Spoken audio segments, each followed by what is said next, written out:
Hi students, I am Gaurav Verma. Welcome to my YouTube channel. Yesterday you read about the refraction in a three mediums, and now we go further read.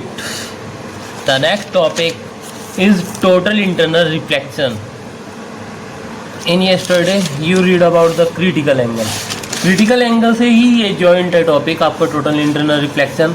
इसमें भी यही condition है. देखिए यहाँ पर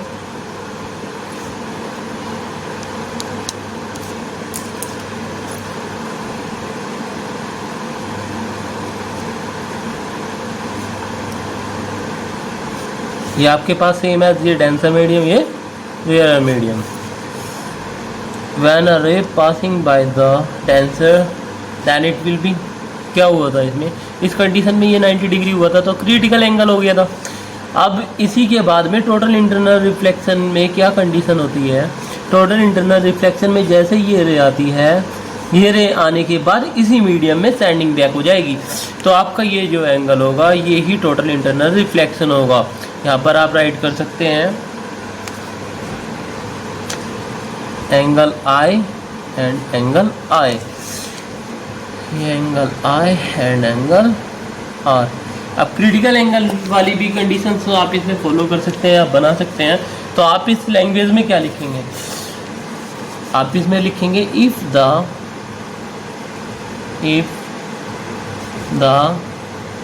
incident angle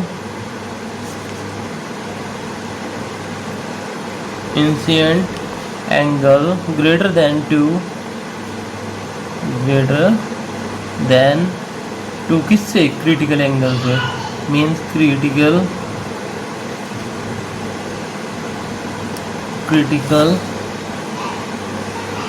angle then incident रे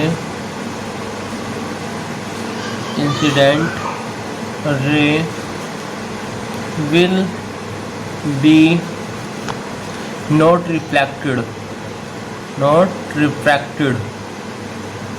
वो refract नहीं होगी. रिफ्रैक्टेड के अकॉर्डिंग क्या होगा, वो रिफ्लेक्ट होगी. तो रेदर बल्कि क्या होगा उसका, standing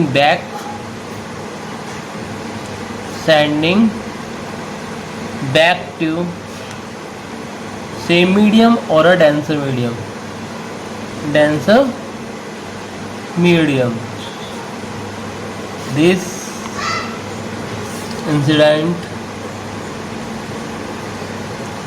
incident is called total internal reflection.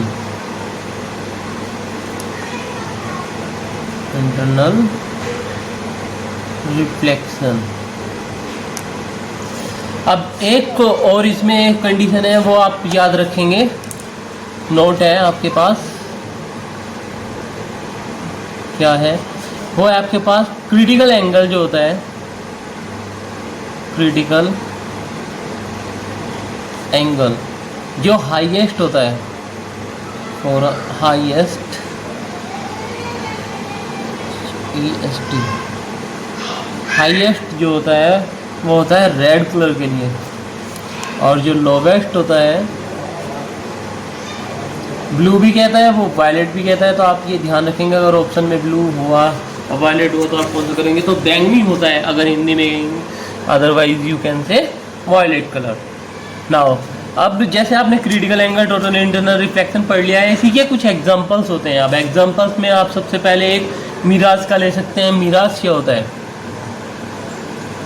MIRAZE, Miraj.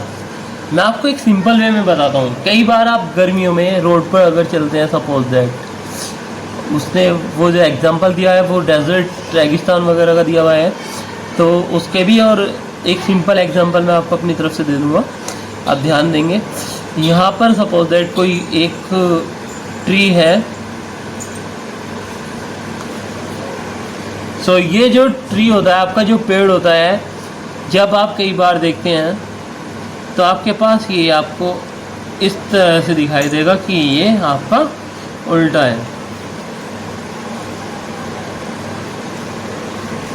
सो ये किस कंडीशन में होता है? अभी आपको पता है जो डेजर्ट होता है, नीचे जो आपका सैंड होता है, ये सैंड टोटल आपका कैसा हो जाता है? ये होता है हॉट। जब यहाँ पर ज़्यादा हीट पड़ेगी तो ये कैसा हो जाएगा? हॉट। ये टोटल हॉट है। लेकिन इसके ऊपर जब लेवल पे जाते हैं तो ये टोटल जो इन्वायरमेंट होता है, ये इन्वायरमेंट होता है आपका कोल्ड, ठंडा होता है। और आपने एक कंडीशन इससे पहले अभी पढ़ी थी कि अगर कोई रे आती है आपकी कोल्ड से काय में, यानी कि डेंसर टू रेयर मीडियम में आती है, then it will be refract and क्या होता है उसका? वो आपकी जो है नॉर्मल से फॉर हो जाएगी, दूर हो जाएगी। तो हम इस कंडीशन पर अगर यहाँ पर खड़े हुए होते हैं तो इस कंडीशन पर हमें ये लगता है कि ये पेड़ उल्टा है, लेकिन ओरिजिनलिटी में ये उल्टा नहीं होता है। या यहाँ पर ऐसा लगता है कि यहाँ पर कोई पॉन्ड है, तालाब है। ये ओरिजिनल में क्या सिचुएशन है मैं आपको बता दूं, एक बार क्लियर कर दूं। कई बार ऐसा भी होता है जब हम गर्मियों में अचानक से रोड पर जाते हैं तो रोड पर जाते वक्त हमें रोड पर क्या दिखाई देता है? वाटर दिखाई देता है कि आगे वाटर हो, लेकिन ऐसा कुछ नहीं होता। वहाँ पर क्या होता है? वहाँ पर ये कंडीशन होती है मिराज की। ये मिराज क्या है? आपके पास जो डेजर्ट से लगती हुई ये टोटल जितनी भी सैंड है, सैंड के पास का जो एरिया होगा टोटल हॉट होगा, बहुत ज़्यादा गर्म होगा, और ये ऊपर होगा कोल्ड, और ये मीडियम जो होगा आपका कौन सा होगा? डेंसर, और ये कौन सा होगा? रेयर। और जब आपकी रे यहाँ से ऊपर से कौन सी रे? इंसिडेंट रे पास होती है, और जब यहाँ से क्या होगी? पास होंगी तो रिफ्रैक्ट होने के बाद क्या हो जाएगा? वो नॉर्मल से फॉर हो जाएंगी, दूर हो जाएंगी, और दूर होने पर वो हमें ऐसा लगेगा कि वो क्या है? वहाँ पर एक पॉन्ड है। इसे ही हम मिराज कहते हैं। और ऐसे ही सेम एज कंडीशंस होती हैं ठंडे देशों में। ठंडे देशों में का मतलब हो गया लूमिंग, LOOMING।